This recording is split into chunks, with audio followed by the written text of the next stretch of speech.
Vamos a recordar bien rápidamente, bien brevemente, algunas cosas que aprendimos la semana pasada, que fueron muchas.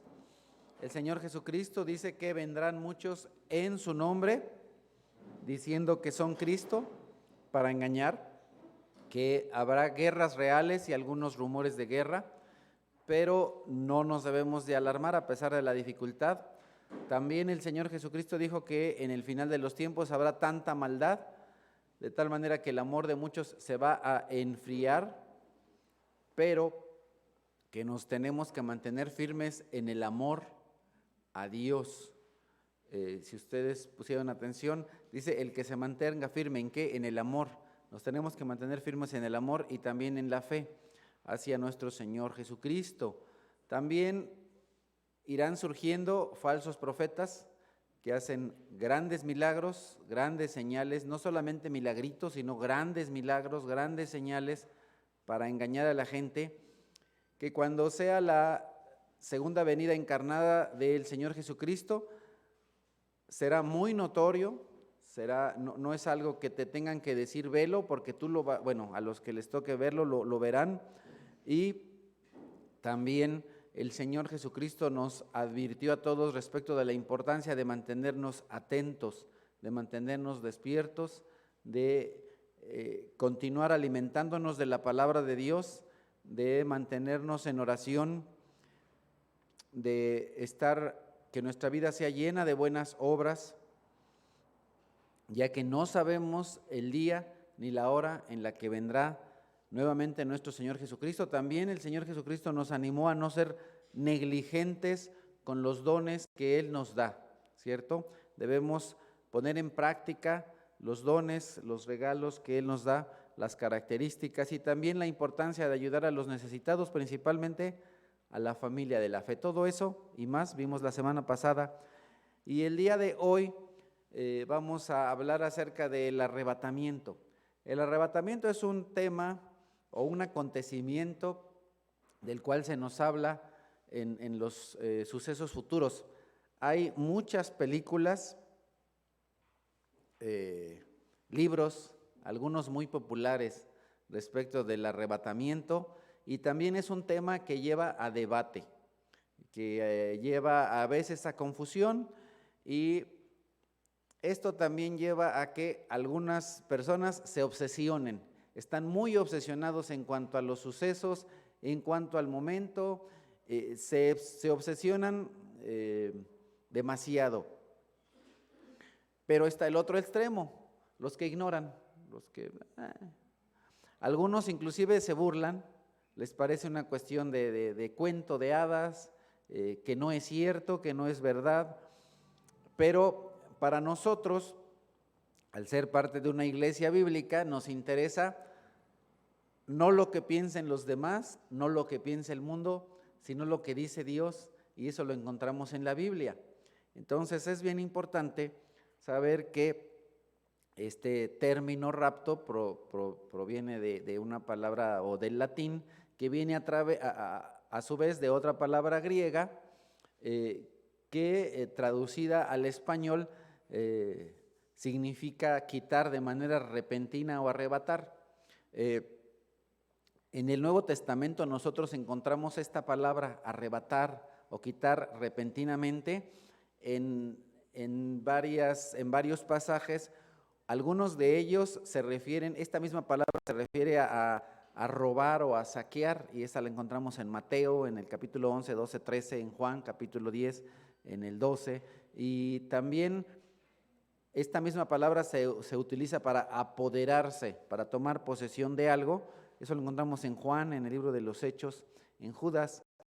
Pero hay un tercer uso que es el que nos interesa para nuestro estudio del día de hoy, y este uso se encuentra en ser agarrado y llevado al cielo. Pablo hace referencia respecto de esto en la segunda carta a los Corintios, en el capítulo 12, cuando dice que él fue arrebatado al cielo, fue llevado al cielo. Ahí encontramos esa palabra de ser arrebatado. Y también en Apocalipsis 12:5 se menciona nuevamente esta palabra de ser arrebatado, respecto al Señor Jesucristo. También se toma esta misma palabra respecto a algo o al suceso que acontecerá a la iglesia, tomar a la iglesia y arrebatarla, y esto lo encontramos en primera a los Tesalonicenses 4:17, que es uno de los pasajes principales que vamos a ver el día de hoy.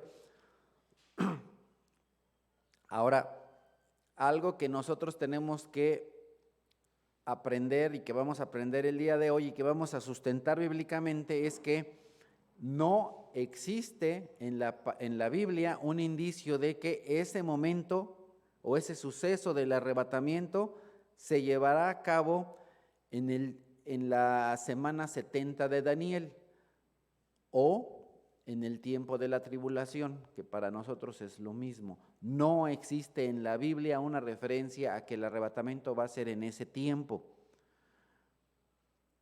Entonces, el arrebatamiento está determinado por otros factores que vamos a ver el día de hoy. En primera, los Tesalonicenses capítulo 4, en los versículos 16 al 17 se nos habla de esto. Vamos a leerlo, dice la Escritura: el Señor mismo descenderá del cielo con voz de mando, con voz de arcángel y con trompeta de Dios, y los muertos en Cristo resucitarán primero.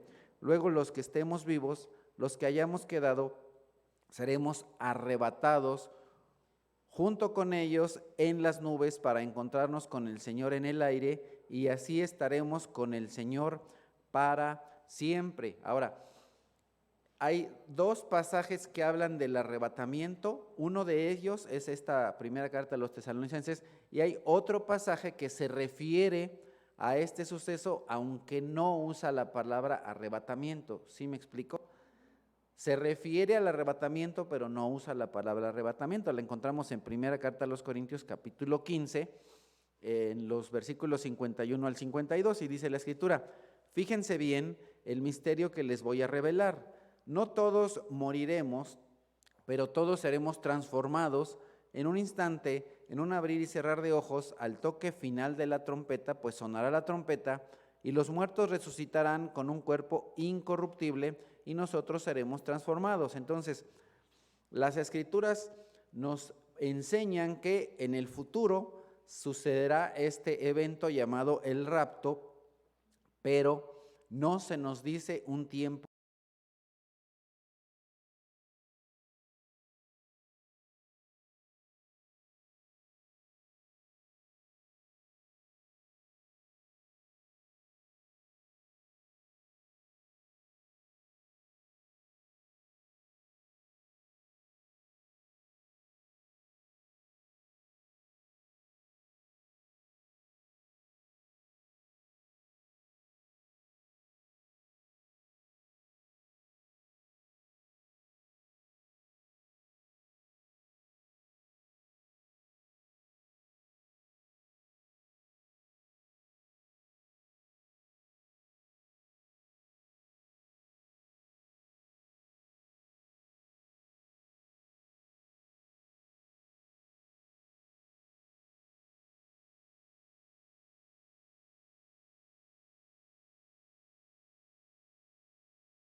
dado mi mandato de ser constante.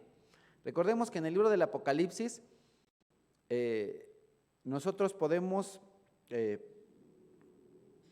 dividir, por decirlo de alguna manera, el libro del Apocalipsis como el mismo libro lo dice. Cuando se presenta el Señor Jesús y se revela a Juan, le dice que le va a mostrar lo que es, lo que era y lo que ha de suceder, ¿cierto? Así tal cual está textual en la Biblia. Entonces en el Apocalipsis se nos muestra lo que era, lo que es decir, lo que está sucediendo en ese momento en las iglesias y lo que va a suceder. Entonces, aquí tenemos en esta parte en la cual Dios le dice a Jesús que mande esta carta a las iglesias, a las 7 iglesias, que se nos menciona esto: ya que has guardado mi mandato de ser constante. ¿A quién se le está escribiendo? A la iglesia, a una iglesia. Yo por mi parte te guardaré de la hora de la tentación que vendrá sobre el mundo entero para poner a prueba a los que viven en la tierra.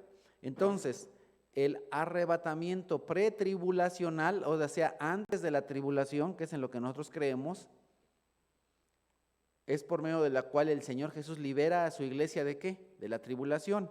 Pero hay una segunda posición teológica respecto de esto. La segunda es que, se le llama el arrebatamiento mid-tribulacionista, es decir, que el arrebatamiento va a ser a la mitad de la tribulación. Ellos creen, los teólogos que creen esto y que enseñan, y en las iglesias que se enseña esto, que la iglesia va a ser arrebatada a la mitad de la semana 70, es decir, entre la tribulación y la gran tribulación. Que la iglesia pasa por la primera mitad de la tribulación, esos 3 años y medio, y entonces ahí es cuando la iglesia es arrebatada, es lo que creen. Para que la iglesia sea librada de la parte peor de la ira de Dios. Entonces, esa es su postura, no la nuestra. Hay otra postura, una tercera, que el rapto viene en algún momento al final de la última parte de la tribulación, ¿sí? Un poquito antes, ahí.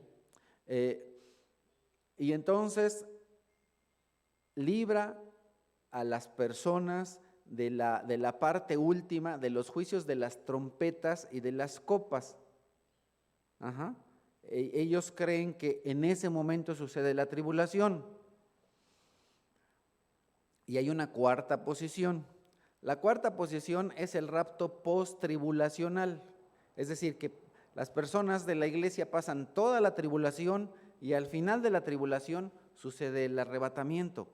Y entonces la iglesia, según ellos, es tomada en el aire para encontrar a Jesús. Lo encuentran y luego ¡pum!, van de regreso otra vez a la tierra. Es en lo que ellos creen.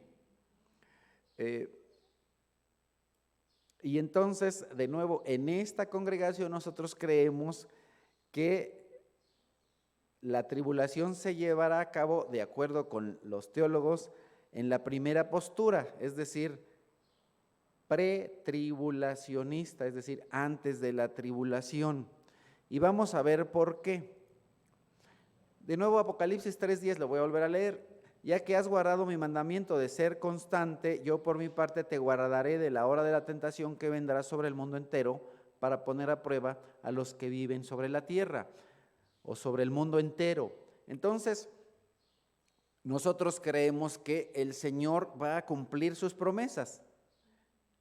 ¿Por qué? Porque el Señor ha cumplido sus promesas en el pasado y las está cumpliendo en el presente, por lo tanto las cumplirá en el futuro.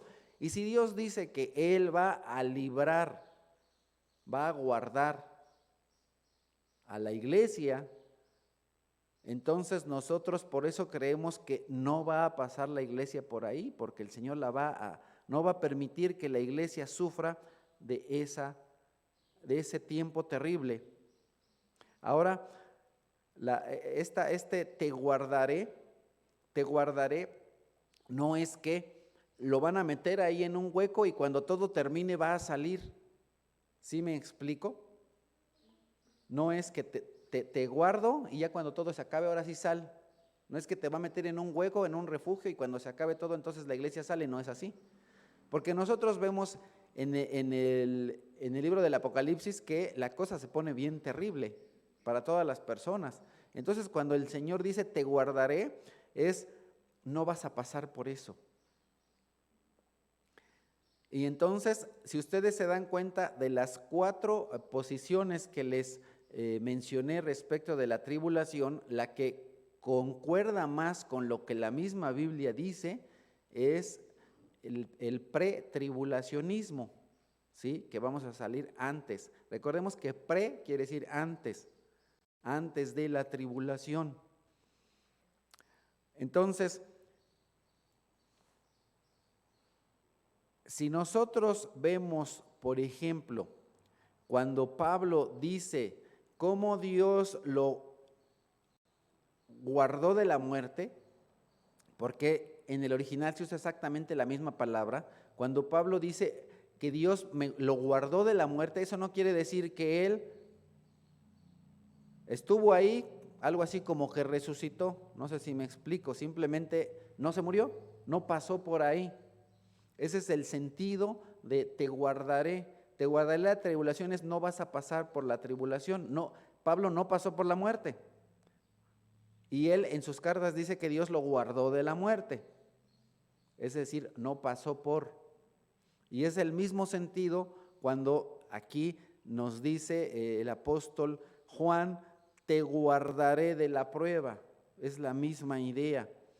¿Ok? Ahora, primero a los tesalonicenses, en el capítulo 1, en el versículo 10, Pablo dice que el Señor rescatará a los creyentes de la ira venidera, pero rescatar a los creyentes de la ira venidera o cuidar o guardar a los creyentes de la ira venidera no es, de nuevo, que pasan por ahí y pasan sin problema, es que no van a pasar por la ira.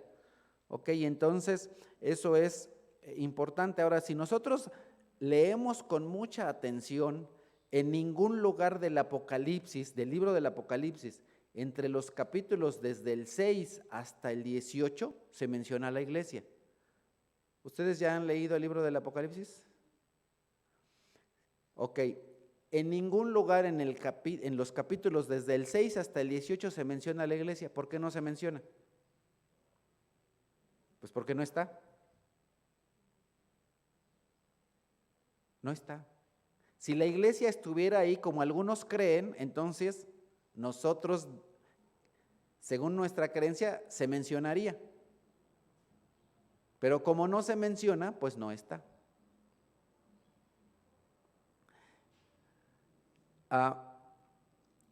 En tercer lugar, si la iglesia pasara por toda la tribulación, no tendría la misma trascendencia el arrebatamiento. Porque ¿qué caso tendría que la iglesia pasara por todas las dificultades de las cuales se nos menciona el libro del Apocalipsis y que al final, ya que pasó todo ese desastre y todas esas cosas terribles, el Señor venga por la iglesia? Como que no tendría mucho sentido, ¿sí me explico? O sea, como que se diría, bueno, ¿y entonces de qué me guardó? O ¿cómo me puede decir que no pasé por si estoy pasando? ¿Sí me explico? Se volvería algo ilógico, algo contradictorio. Por lo tanto, nosotros creemos que no tiene mucho sentido, y que inclusive se vuelve contradictorio a las mismas palabras del Señor Jesús y a las mismas palabras de los apóstoles, que la iglesia pasara por toda la tribulación. No tendría ningún sentido, sería muy contradictorio. Por ejemplo, si nosotros vemos el libro del Éxodo, que es en algo en lo que algunos mid-tribulacionistas o post-tribulacionistas se apoyan, es a qué es lo que pasó con Israel en Egipto. Pues las plagas vinieron, pero con Israel no hubo problema. Bueno, esa es una idea en la cual ellos se llegan a apoyar, pero si fuera así, entonces no tendría necesidad de que sucediera lo que el Señor Jesús nos narra en Mateo 25, de lo cual mencionamos un poquito en la semana pasada. Vamos a recordar ese pasaje en Mateo 25, desde el 31 al 46, no vamos a leer todo, nada más vemos una parte en la que dice: cuando el Hijo del Hombre venga en su gloria con todos sus ángeles, se sentará en su trono glorioso, todas las naciones se reunirán delante de él, y él separará a los unos de los otros, como el pastor las ovejas de las cabras. Pondrá las ovejas a su derecha y a las cabras a su izquierda. Entonces, la separación ya habría pasado en algún momento del rapto, y entonces, ¿para qué los vuelve a separar? ¿Sí me explico? Como que otra vez no tendría sentido. Entonces,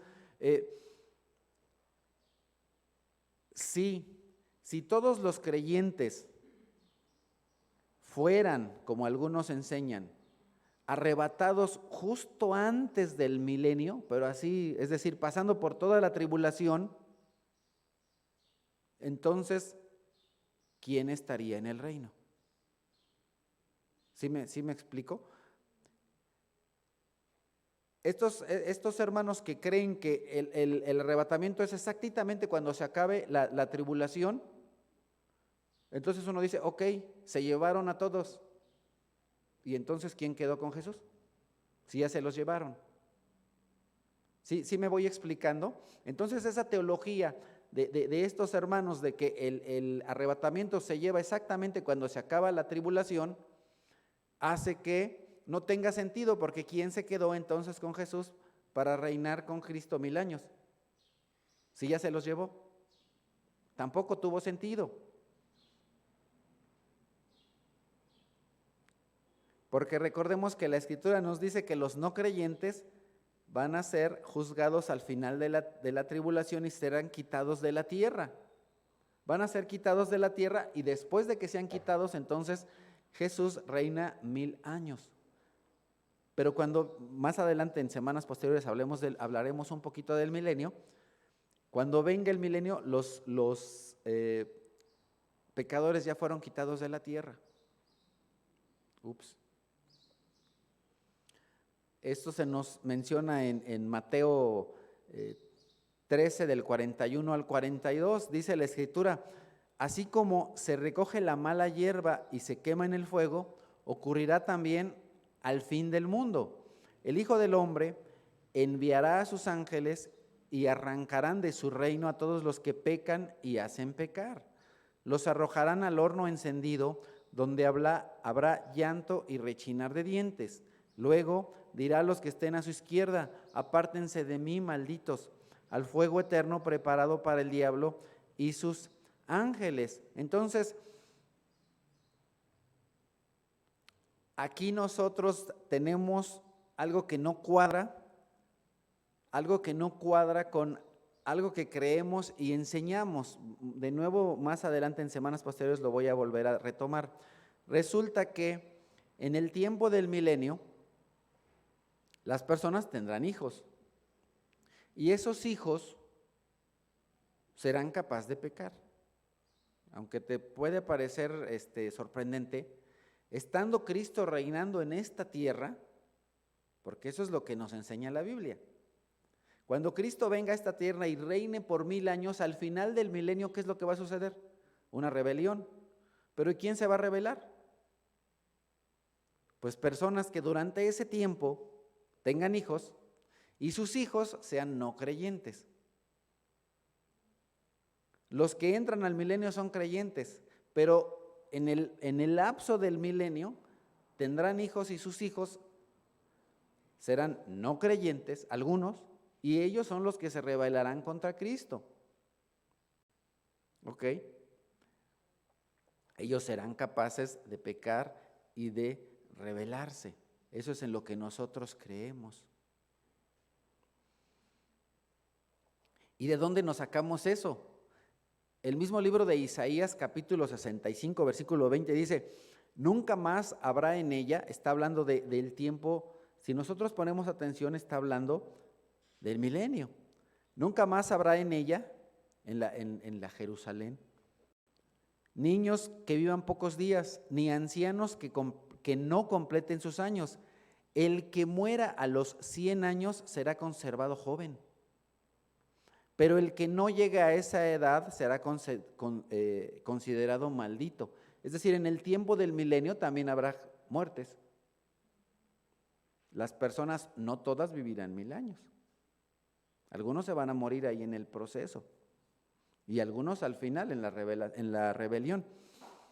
Y en Apocalipsis 20, versículos 7 al 10 dice la Escritura: cuando se cumplan los 1000 años, es decir, cuando se cumpla el reinado milenial de Cristo, por eso es que, si ustedes recuerdan, en semanas anteriores yo les dije que en realidad el milenio, al cual muchos hermanos hacen súper énfasis como que el milenio en realidad no es la etapa final, ni es nuestro propósito es la vida eterna, no el milenio. Nos tenemos que enfocar en la eternidad, no en los 1000 años. Y algunos hermanos se clavan mucho y el milenio, y pues sí, pero no es lo más importante. Lo más importante es el estado eterno, no el estado del milenio. Regreso. Cuando se cumplan los 1000 años, Satanás será liberado de su prisión y saldrá para engañar a las naciones que están en los 4 ángulos de la tierra, a Gog y a Magog, a fin de reunirlas para la batalla. Su número será como el de las arenas del mar. Eso es algo tremendo y de nuevo más adelante lo voy a volver a retomar. Estando Cristo ya reinando en esta tierra, Cristo mismo, en carne y hueso, las personas serán capaces de rebelarse en contra de Cristo. Eso es lo que dice la Biblia. Terrible, ¿verdad? Tremendo. Y no van a ser poquitos. La Biblia dice que serán como las arenas del mar. Marcharán a lo largo y a lo ancho de la tierra y rodearán el campamento del pueblo de Dios, la ciudad que Él ama, Jerusalén. Pero caerá fuego del cielo y los consumirá por completo. El diablo que los había engañado será arrojado al lago de fuego y azufre, donde también habrán sido arrojados la bestia y el falso profeta. Allí serán atormentados día y noche por los siglos de los siglos. Entonces, de nuevo, si después de la tribulación, como algunos enseñan, todos los santos hubieran sido glorificados, pues no habría rebelión. No tiene sentido. Si todos los santos son glorificados antes del milenio, pues ya las cosas ya no cuadran. Además, si según los post-tribulacionistas se lleva a cabo el arrebatamiento de la iglesia y luego los traen de vuelta, bueno, y entonces, ¿a qué hora fue el juicio ante el gran tribunal de Cristo? Si se los llevan y los traen. ¿O a qué hora se llevan a cabo las bodas del Cordero? Si es como ellos enseñan. ¿Cuándo? No tuvo mucho sentido.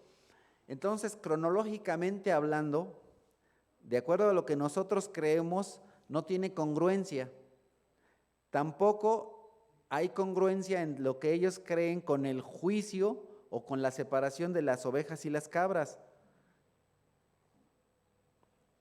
Pero si nosotros creemos que el arrebatamiento es antes de la tribulación, no tenemos que estar viendo cómo acomodamos todos estos pasajes para que cuadren o para que encajen. ¿Sí me explico? Entonces, no nos quitamos de eso, o sea, nos la ponemos fácil. ¿Por qué? Pues porque es lo que la Biblia enseña. Por otro lado, en las cartas de Pablo no hay ninguna advertencia a la iglesia de cómo vivir en medio de la tribulación. ¿Sí? Si leemos la Biblia, no se le dice a la iglesia, en el tiempo de la tribulación ustedes tienen que vivir así. En el tiempo de la tribulación hagan esto o aquello. ¿Sí se dan cuenta? No se nos dice, porque más bien lo que la Biblia nos advierte o nos enseña es: ten cuidado de que no llegues ahí, que no te vaya a suceder que te quedes. Procura que no te quedes, evita que te quedes. Haz todo lo necesario porque no pases por eso.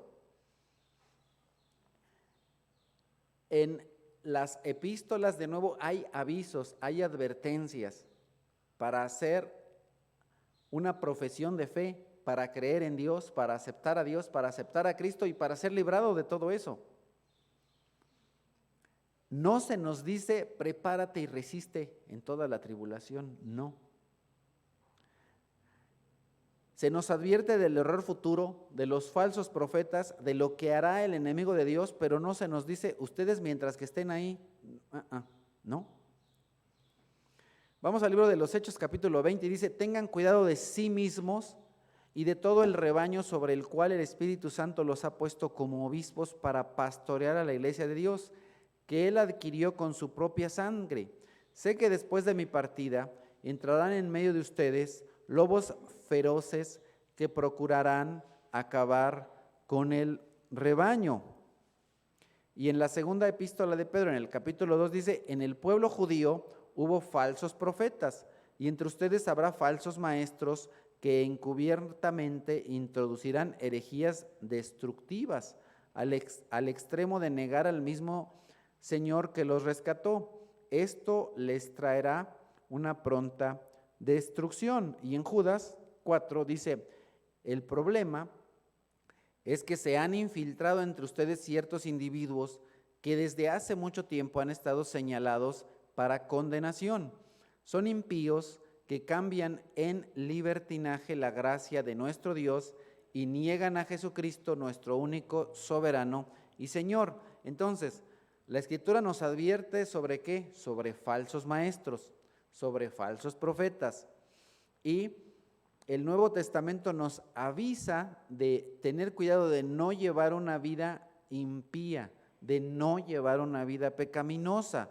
Vamos a ver algunos cuantos versículos de Efesios 4. Nos dice: entre ustedes ni siquiera debe mencionarse la inmoralidad sexual, ni ninguna clase de impureza o de avaricia, porque eso no es propio del pueblo santo de Dios. Tampoco debe haber palabras indecentes, conversaciones necias, ni chistes groseros, todo lo cual está fuera de lugar. Haya más bien acción de gracias, porque pueden estar seguros de que nadie que sea avaro, es decir, idólatra, inmoral o impuro, tendrá herencia en el reino de Cristo y de Dios.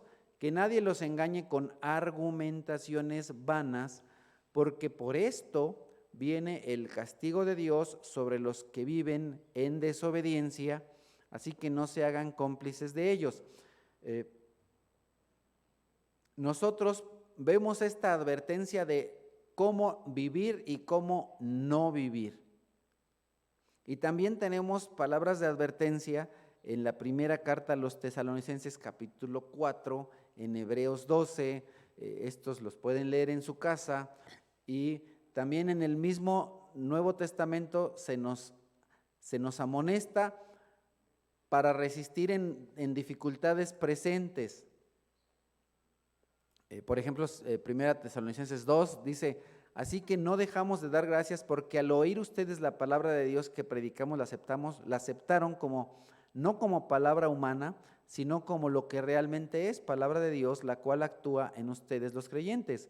Ustedes, hermanos, siguieron el ejemplo de las iglesias de Dios en Cristo que están en Judea, ya que sufrieron a manos de sus compatriotas lo mismo que sufrieron aquellas iglesias a manos de los judíos. Entonces, la Biblia no enseña que el cristiano de ninguna manera no va a tener dificultades o que la iglesia no va a tener dificultad, pero no es lo mismo tener dificultades presentes que las dificultades de las cuales se nos habla en el tiempo de la tribulación y de la gran tribulación, porque esas, por decirlo de alguna manera, son palabras mayores. Lo que nosotros, las dificultades que ahorita tenemos, pues francamente no se comparan con lo que Dios nos dice que va a suceder en el tiempo de la tribulación y de la gran tribulación. Lo que sufrimos no es que sea para nada, pero no es tan grave. O sea, no minimicen y digo, no te preocupes, no es nada. No, no te estoy diciendo que no es nada, simplemente que no se compara, que no se compara. Entonces, de nuevo, ¿qué es lo que nos enseña la Biblia respecto de cómo prepararnos para una tribulación catastrófica? ¿Cómo prepararnos como iglesia para toda la tribulación y la gran tribulación? No hay nada, no se nos dice nada, no se nos dice qué es lo que la iglesia tiene que hacer en el Apocalipsis desde el capítulo 6 hasta el 18. De nuevo, hay silencio, hay silencio. Y entonces, si hay algo tan traumático, tan difícil, tan duro, tan complicado, ¿por qué Dios no diría nada? ¿Cierto? Normalmente, ¿en qué momentos el Señor habló al pueblo de Israel? ¿En qué momentos les dio ánimo? Por ejemplo, yo sé que para muchos de ustedes ha sido muy complicado cuando estudian el libro de Isaías, ¿no? Y nosotros en el libro de Isaías vemos cómo hay cosas bien terribles que pasan al pueblo de Israel y a otras naciones, pero ¿qué es lo que hace nuestro Dios, el Señor, con el pueblo de Israel ahí? ¿Qué es lo que les manda? No solo advertencias, sino también ¿qué? Palabras de ánimo, palabras de aliento. En Isaías tenemos un montón de veces, muchas palabras de aliento hacia el pueblo de Israel por dificultades que está pasando. Y no es el único libro, en otros libros nosotros vemos que Dios está animando a su pueblo cuando hay dificultad. Pero si esas dificultades no se comparan con todas las que se nos describen en los capítulos desde el 6 hasta el 18, y Dios no dice nada, ¿es porque qué? Pues porque no están, ya no está la iglesia. Ahora, vamos de nuevo a recordar 1 Tesalonicenses 4. Dice, hermanos, no queremos que ignoren lo que va a pasar con los que ya han muerto, para que no se entristezcan como esos otros que no tienen esperanza. ¿Acaso no creemos que Jesús murió y resucitó?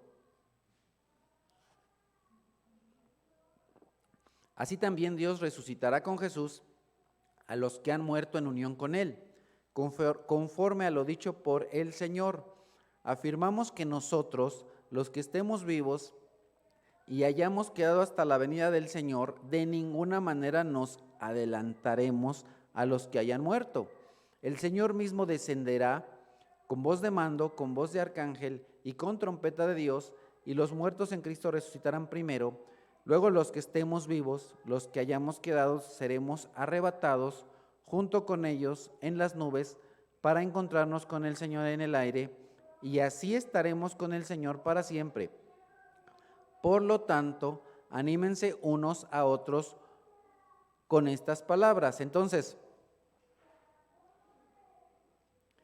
¿qué es lo que diría Pablo o hubiera dicho si es que la iglesia tuviera que pasar por la tribulación? No diría estas palabras.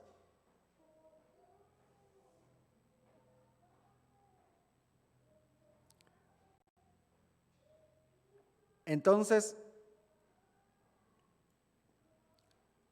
los tesalonicenses se regocijan. ¿Por qué? Porque sus seres queridos ya están con el Señor. Y porque ellos también. Porque no van a soportar todas las cosas terribles de las cuales se nos habla en el tiempo de la tribulación. Por lo tanto, si nosotros somos arrebatados antes de la tribulación, pues eso nos da tranquilidad, paz, gozo. De otra manera, ¿qué es lo que habría? Angustia, justificada. pero la gente en Tesalónica no tenía temor ni preguntas, y no vemos después una segunda carta en la cual Pablo les vuelve a decir que no se angustien, y no, o sea, eso ya para los tesalonicenses quedó claro, y no hay por qué volver a abordar ese tema en la segunda carta o en una tercera carta. Ya no es necesario, ya no hay preguntas, ya está aclarado. Si ustedes ven la segunda carta y no hay una tercera, no hay aclaraciones, como lo que sucede, por ejemplo, en la carta que Pablo le hace a los Corintios. Hay algunas cosas que no quedaron claras o no quedaron resueltas en la primera y las resuelve en la segunda. No es así aquí con los tesalonicenses. Como esto queda resuelto y claro, no hay necesidad de continuar en la segunda carta hablando de esto. Ahora, si nosotros vemos o recordamos lo que vimos antes en Juan capítulo 1 y en 1 Tesalonicenses 4, del 13 al 18, todo esto encaja perfectamente con que somos arrebatados antes de la tribulación. Encaja perfectamente. Y nosotros de aquí vamos a tener algunas promesas de Dios. Si ponemos atención, ¿cuál es la primer promesa que nos arrojan estos dos pasajes? La promesa de que vamos a estar con Cristo. Miren, veámoslo aquí. Juan 14:13, si me voy y se los preparo, vendré para llevármelos conmigo, así ustedes estarán donde yo esté. Y en 1 Tesalonicenses 4:17 dice, luego, dice, y estaremos con el Señor para siempre, ¿cierto? Entonces, ¿cuál es la primera promesa de Cristo? Que estaremos con Él. Pero hay una segunda promesa, consuelo. Veámoslo, no se angustien, confíen en Dios y confíen también en mí. Estoy tomando solamente esos dos pasajes, porciones de los pasajes. Y en 1 Tesalonicenses dice, anímense unos a otros con estas palabras. No se angustien, confianza. Entonces, ¿qué es lo que Jesús enseñó a sus discípulos? Que Él iba a estar en su casa, en la casa de su Padre en el cielo, para preparar un lugar. Él prometió que regresaría y los recibiría para que estuvieran, ¿dónde? Donde Él está. Donde Él está. Dice, no se angustien, confíen en Dios y en mí. En el hogar de mi Padre hay muchas viviendas. Si no fuera así, ya se los habría dicho a ustedes. Voy a prepararles un lugar. Y si me voy y se lo preparo, vendré para llevármelos conmigo para que ustedes estén donde yo esté. Ok, entonces donde yo esté implica una presencia continua de Dios, una presencia continua de Cristo. Entonces, nuestro Señor, ¿qué es lo que les dijo a los fariseos? Ustedes me buscarán y no me encontrarán. Hay una diferencia contra esto, ¿verdad? Ustedes van a estar donde yo esté, pero los fariseos les dicen, ustedes me van a buscar y no me van a encontrar. Hay una diferencia.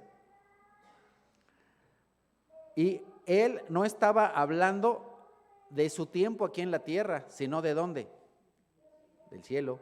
¿Me van a buscar y no me van a encontrar?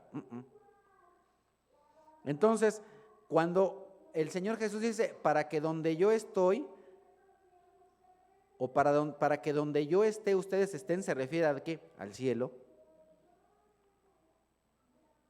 Entonces, eso es importante. Ahora, en último lugar, todos los sucesos del regreso de Cristo a la tierra después de la tribulación son diferentes, es decir, no están hablando de tiempos diferentes, son dos tiempos distintos. Si nosotros comparamos lo que Dios nos enseña en 1 Tesalonicenses 4 y en 1 Corintios capítulo 15, en los versículos del 50 al 58 que ya vimos anteriormente, con lo que el Señor Jesús enseña respecto de las señales al fin del mundo y lo que va a suceder en el fin del mundo, de lo cual enseñamos la semana anterior, es decir, Mateo capítulo 24 y 25, nosotros vamos a encontrar 8 diferencias o cosas significativas que exigen que el arrebatamiento y la segunda venida sucedan en momentos diferentes. ¿Sí me explico o ya los hice bolas? Ok, los puse ahí. Primera, en el arrebatamiento Cristo viene en el aire y regresa al cielo. Y en la segunda venida Cristo viene a la tierra y mora y reina en la tierra. Son dos cosas distintas. Segundo, en el arrebatamiento Cristo se reúne con los suyos y en la segunda venida los ángeles reúnen a los elegidos. Tercera conclusión, en el arrebatamiento Cristo viene a recompensar, pero en la segunda venida Cristo viene a juzgar. Son cosas distintas. La cuarta, en el arrebatamiento la resurrección es destacada, es lo más importante de la venida. Pero en la segunda venida no se menciona ni resurrección con el deceso de Cristo, con el descenso de Cristo. Quinta conclusión, en el arrebatamiento los creyentes parten de la tierra, pero en la segunda venida los incrédulos son tomados de la tierra. En una se toman a los creyentes y en la otra a los incrédulos. Otra diferencia, en el arrebatamiento los incrédulos permanecen en la tierra, ¿verdad? Pero en la segunda venida, los creyentes son los que se quedan en la tierra. Eso es una diferencia. La séptima diferencia, en el arrebatamiento no se menciona el reino de Cristo, pero en la segunda venida es cuando se establece el reino. Y en octavo lugar, en el arrebatamiento los creyentes reciben cuerpos glorificados, pero en la segunda venida no se reciben ya cuerpos glorificados, porque esa ya es para juicio, para condenación. Adicionalmente, en varias de las parábolas de Cristo en Mateo 13, ahí léanlo después en su casa, se van a dar cuenta que hay diferencias entre el rapto y la segunda venida. Cuando nosotros tenemos, por ejemplo, la parábola del trigo y la cizaña, ¿se recuerdan? Hay una separación entre los creyentes, que son el trigo, y la cizaña, que son los no creyentes. Tenemos que los creyentes son quitados de entre los incrédulos, ahí en Tesalonicenses 4. Y en la parábola de la red, ¿sí se acuerdan tal vez de esa parábola en la cual dice el Señor que viene, lanza una red, saca los peces y qué es lo que dice? Que los peces malos los desecha y se queda con los buenos.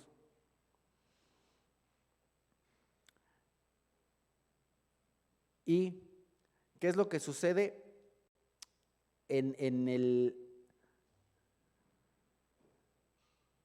al final de la segunda venida? Eso, ahora los creyentes de nuevo son sacados de entre los incrédulos. Si ustedes se dan cuenta, hay una diferencia de decir voy a sacar a los malos de los buenos que decir voy a sacar a los buenos de los malos. Entonces esto nos lleva a concluir que son sucesos diferentes, que no se llevan a cabo al mismo tiempo, que no se pueden llevar a cabo al mismo tiempo, sino que uno sucede en un tiempo y otro en un tiempo diferente. Por lo tanto, y en conclusión, nosotros creemos que el arrebatamiento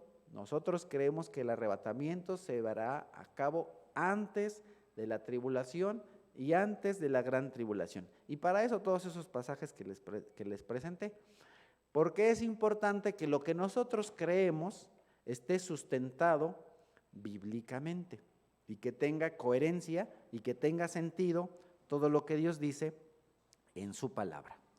Muchas gracias, hermanos, espero que haya sido claro. Y de nuevo, ¿nosotros nos tenemos que preparar para estar en la tribulación? No. Nosotros nos tenemos que preparar para llevar una vida santa, una vida justa, una vida correcta, pero sobre todo una vida de fe que nos libre de la tribulación venidera.